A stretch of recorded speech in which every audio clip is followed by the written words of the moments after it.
Well, Hyder, it may have taken 449 days, but we finally got the garage cleaned up. You did get everything from outside, right?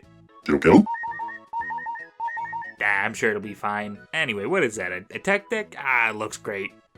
Do you know what's in this box? Bakchi. Oh, okay, I guess we should probably look then. Oh, it's stuff from when we were kids. Is that your old hat? Oh my god, you used to be the same size? Oh, and that's my old sweater vest. Look at that bold, plum-like purple. The tasteful thickness of the wool. Oh my god, it even has a magenta stripe. Huh? Oh, sorry, Hyder, I think I got a little lost there. Hey, that's our old computer games. And look, is that...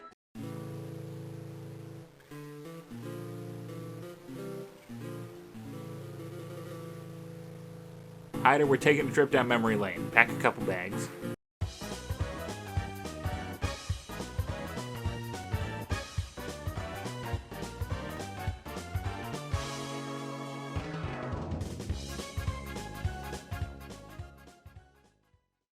The Backyard Sports Games. These humongous entertainment classics are still well regarded for their fantastic sports gameplay and iconic cast of characters. Basically, anybody who's played these games could tell you about Pablo Sanchez, either from how crazy good he was, or from him kicking your damn ass. Joke's on you, Pablo. I'm gonna tell everyone you learned Spanish in class. Yeah, I pressed the buttons, I know what I'm doing, you're a fraud. Anyway, the point I'm trying to make is, these games are honestly still great, and really it's pretty simple to recommend any of the main sports. I initially considered doing a video on a few different ones, but there's not as much to say. They're children's sports games that are still fun enough to recommend easily, but they're not particularly deep enough for me to have much to say about them. My opinion basically boils down to if you ever want to play one, you're not pressed for options. There's the classics of baseball and football, soccer exists. In researching these, I even discovered the likes of backyard basketball and hockey. And then there's one that I played a lot when I was a kid. Backyard skateboarding. This is such an oddball among the bunch. Pretty much every backyard game is about drafting the cast of characters into team sports. And then there's this game, which is much more akin to a Tony Hawk game than anything backyard sports related. The only thing really tying this game to the rest is the cast, which even then is kinda scaled back. I played this game when I was a kid, but from what I remember of it, I recall still preferring to boot up backyard baseball more often than this one. That doesn't always speak to a game's quality, of course. I used to play a lot of Shadow the Hedgehog when I was younger, and that game's just...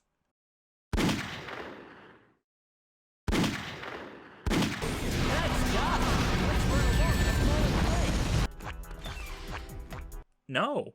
So, let's dive in and see what we're working with here. In backyard skateboarding, the kids are skating all around their neighborhood, but there's a slight problem with it. This place sucks. There's nowhere to go, every house looks the damn same, and there's a real, actual haunted house that never gets any attention brought to it. What is this place? Before they give up and go somewhere filled with less dead people, they hear about the Backyard Skate Tour. This tour offers a neighborhood skate team an opportunity at winning a brand new skate park, and all they have to do is be the most radical group of skating Boy Scouts the world has ever seen. This entails helping their neighbors with tasks and eventually beating the challenge of each area's boss skater. Once they've overcome everything thrown at them, the sponsors of the tour will fulfill the wishes of these kids' wildest dreams. And by all that, I mean one kid goes around their neighborhood, some oceanfront amusement park, and a castle with a robot murder dragon in the basement in order to get their skate park. And then once they even get that, they have to do some errands to kick off the opening celebration. Was all this skating even worth it, you poor soul? Obviously the story isn't actually all that relevant, it's really just a reason for you to be skating around these locales. There's just something insane about the extreme escalation from "through an alley" to "this is a robot murder dragon that can only be beaten with this ancient legendary skateboard that belonged to the great King Ali, that you and you alone can wield after having earned it through trial. Do more ollies to kill it." Oh, and also, the game just makes stuff up at the end. First off, the final mission is given to you by Old School Andy, a younger version of Andy McDonald, a legendary skateboarder in his own right, but he's already got a kid version in this game. So this is a younger version of a younger version? That's not even the real issue here. His mission tells you, to beat the game mind you, first, do this sick trick line in one combo. There is no trick line. Then, while you're still juiced up, bomb down the long jump and do a yo-yo grab. The game asks you to do a Lien air rodeo. I'll give them credit, there was a big jump, they went 1 for 3. It's just so baffling how right at the end they just completely screwed up everything. I imagine something got left on the cutting room floor, but they didn't bother to go back and try and fix any of it. I imagine that maybe they couldn't get the voice actor back, but come on, Andy, we have to fix this game. It's your game. Anyway, let's talk about what really matters here. The skateboarding. As this game is all about skateboarding, you'll be moving around exclusively on your dope-ass board, collecting coins and completing missions for stamps to keep your journey on the tour going. But who is our cast for this adventure? Well, there's classics like Ahmed Khan, Annie Fraser, Keisha Phillips, God. This game isn't the first backyard sports title to have a custom character, but man, if you want to make this game even easier, pick the custom option. You can immediately slot your skill points into balance, air, and speed and just never look back. You also get skill points by completing missions, so by the end you can have a fully maxed out Ultra Skater, ridiculously powerful with no downsides. The rest of the characters I think technically start out stronger, but by the end of the first level you should have enough skill points where that wouldn't matter anyway. And besides, look what they did to poor Pablo. They took away our human cheat code, so I think it's only fair to avenge him. As such, meet first name ever, last name greatest, the worst setup punchline I'll ever have. He takes a lot after me, except being better than me in every way. And without further ado, let's get on the pavement. It controls fine enough, I think. It's pretty basic. You move forward either with the arrow keys or by holding down spacebar to accelerate and charge an ollie. Turning is also done with the arrow keys, and your tricks and grind button are allocated to C, V, and B. I don't love that I can't remap the controls to use WASD instead, but it's not hard to get used to after like 5 minutes. Obviously, Mr. Ever's been fine-tuned to be a speed and air machine, but even with his relatively low turning stats early on, I don't feel like it's too difficult to get where I need to go pretty much ever. And by endgame, there's not a difficult maneuver in your arsenal. Everything feels more than manageable. The missions never ask a ton of you. Most of them are presented in one of 3 flavors: races, rail grinders, and point or trick challenges. Besides a couple exceptions like the aforementioned dragon boss battle, this is the extent of what the game asks of you in each location, which, as a kid's game, yeah, understandable. You can't exactly demand a ton of young children if you want them beating this game. Barring 1 or 2 missions, you're gonna beat all of them on your first go, even if you haven't played this before. Again, Greatest over here is a well-oiled machine built for skating, but even if I had made him the worst skater possible, I really just don't think I'd have broken a sweat through most of the game. It's just not very interesting. Now, if you'll allow me to get on my soapbox for a second, what does this have to do with the backyard sports label? When I think of the other games in the franchise, they have a pretty consistent through line with how charming the characters' personalities are and how easily replayable they are. And yeah, those games are aided by being based on sports designed to be repeatable year in and year out, but skateboarding just doesn't hit any of the same beats. None of the returning cast personalities really shine through in any meaningful way, with generic dialogue to get you on to the next quest and 3D models that all move in the same way, if they're not just standing still throughout the whole interaction. And in terms of replayability, no. With how underwhelming the missions are and how there's nothing really left to do once you've beaten them all, once I saw the credits roll an hour into my playtime, I called it quits. I turned the game off and that was that. I felt no desire to boot it back up after.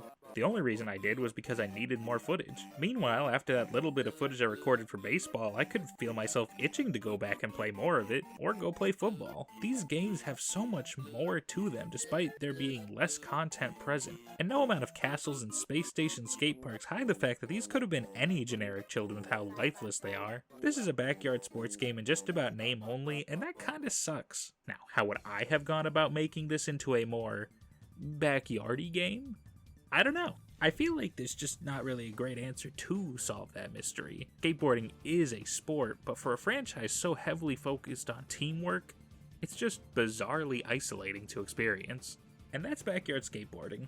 This game just doesn't hold any of the same appeal as the other backyard sports games. It definitely doesn't compare in terms of interest value with something like baseball. That game still gets decent attention on YouTube to this very day. Skateboarding was too easy with little in replayability, and once I was done with the missions, there wasn't anything to hold my attention. My advice? Stick to the main sports titles, or Tony Hawk if you're looking for a skating game. It's not bad, but it's so averagely acceptable and you can beat it in an hour. A perfectly nothing game. Well, Hyder, I don't know how to close this one out. Replaying backyard skateboarding was such a letdown that I really don't even know if I could have my mood brought down any more than it already— Your timing was impeccable, whatever you are. Oh god, there's a Game Boy Advanced version.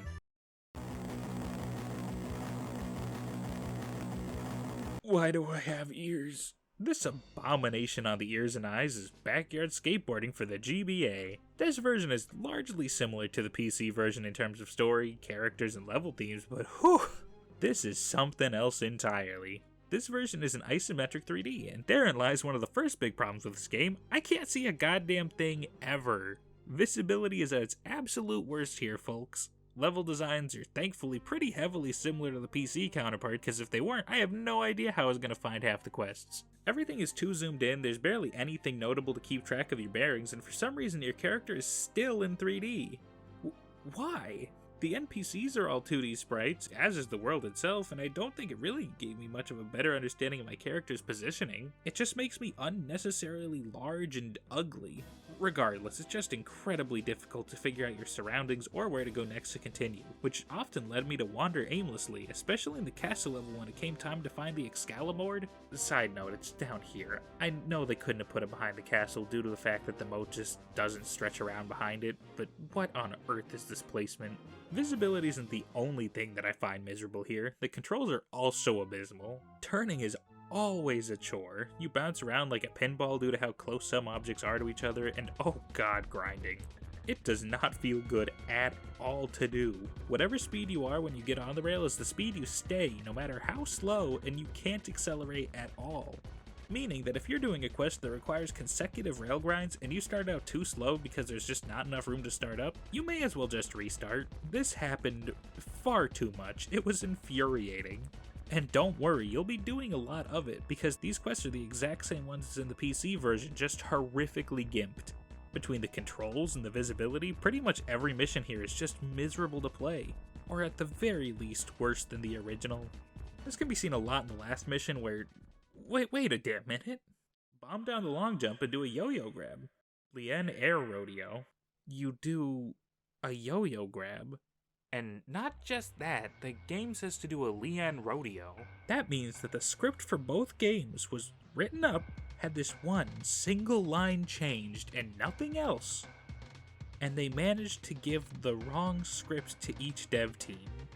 I was gonna talk about how annoyed I was that the rail speed ruins half your attempts immediately, and restarting for some reason causes you to move with no input, but I'm so numb that I'm just lost for words. Yeah, I think I'm done talking about this one. It's bad, it sounds terrible, the game feels gross to play, and it's even shorter than the PC version. Just don't. Not this time, Hyder. Every time I say, well, Hyder, and then some sort of shenanigans happen that leave me worse for wear.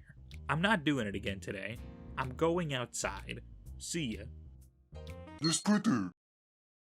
Ugh, what a mess. I should have taken that trip down memory lane in a Cars the video game instead. That would have been so much better. God, skateboards, what a...